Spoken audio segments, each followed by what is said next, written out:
Do'stlar, 135 kvadratlik 2+1 ga keldik.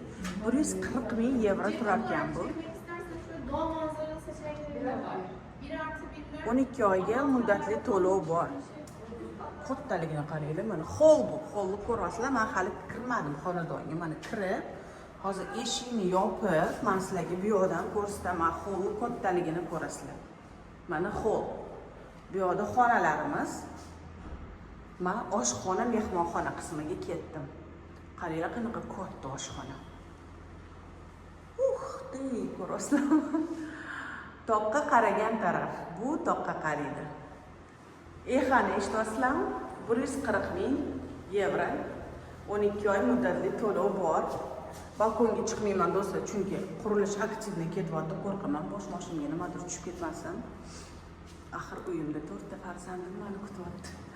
Tog' manzarasi juda ham chiroyli.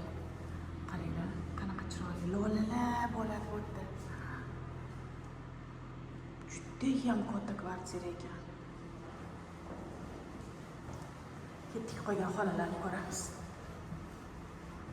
Demak, bu bizani sanuzelimiz, kir mashinani joyi, shkoflar, tualet installyatsiya, eshikning orqasida bu yerda katta dushga joy bor.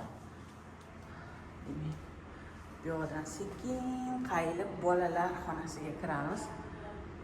Menga romlarni, eshiklarni qilgani yoqdi. O'zini mana kichkina bo'lsa ham balkonchasi bor. Потолокка chapachcha qilingan, juda ham xonalar yorug'. 16 kvadrat ekan детский xonamiz.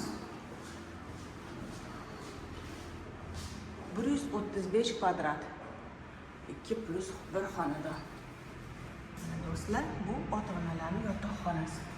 Bu planirovkada qaranglar. Sanuzel 2 ta ekan, o'zini katta balkoni bor. Balkonni qaranglar kattaligini, 2+1 xonadon. Bu ikkinchi texnik balkon, 22 kvadrat ekan.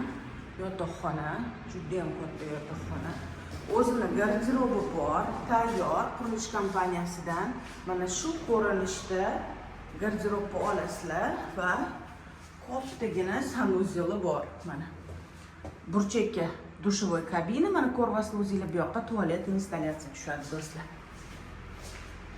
2+1 xonadon. Bu 140.000 yevro. Bu ayash do'stlar. To'g'ri, faqat qimmatini ko'rsatyapsizlar do'stlar. Deyotgandirsizlar, o'ylayotgandirsizlar. Ayashda 45.000 yevrodan boshlab xonadonlar mavjud.